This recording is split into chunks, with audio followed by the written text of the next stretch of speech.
பாஜக தலைவர் அண்ணாமலை தமிழ்நாடு இடியினுடைய தலைவராக இருக்கிறாரா என்கிற ஒரு சந்தேகம் ஏற்படுகிறது. ஏன்னா 12ஆம் தேதி பத்திரிகையாளர் சந்திப்பில் இந்த 1000 கோடி மதுபான ஊழல் குறித்து பேசுகிறார்.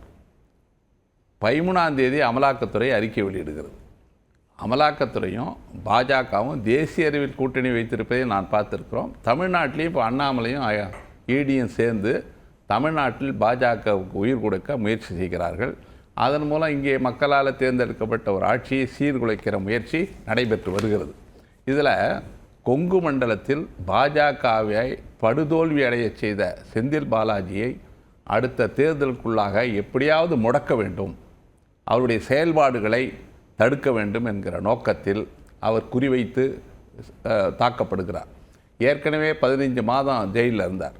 2011-12 அதிமுக ஆட்சியில் டிரான்ஸ்போர்ட் மினிஸ்டராக இருந்தபோது செய்த முறைகேடு என்று சொல்லி அந்த வழக்கை எடுத்து அதில் பிஎம்எல்ஏ மணி லாண்டரிங் வழக்கெல்லாம் போட்டு அவரை 15 மாதம் உள்ளே வச்சுருந்தீங்க.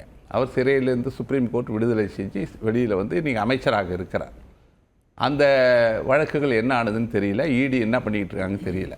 இப்போ புதிதாக அண்ணாமலையினுடைய தூண்டுதலின் பேரில் இடி வந்து சர்ச்சை பண்ணதில் 1000 கோடின்னு 2 பேரும் ஒரு முன்னால் அவர் சொல்றார், பின்னால் அமலாக்க சொல்லுது. அண்ணாமலை நினைக்கிறத இடி செய்து அப்படின்னு சொல்றது சரியா? அண்ணாமலை தூண்டுதலின் பேர்ல இடி ரெய்டு நடத்துறாங்க அப்படின்னு. இது வந்து 13ஆம் தேதி 12ஆம் தேதி சொல்லி 13ஆம் தேதி பேப்பரில் வருது மதுபான ஊழல். அடுத்த நாள் டாஸ்மாக் ஊழல் அறிக்கை வருது, அமலாக்கத்துறை அறிக்கை வெளியிடுது. பொதுவாக இப்போ இவர் நம்ம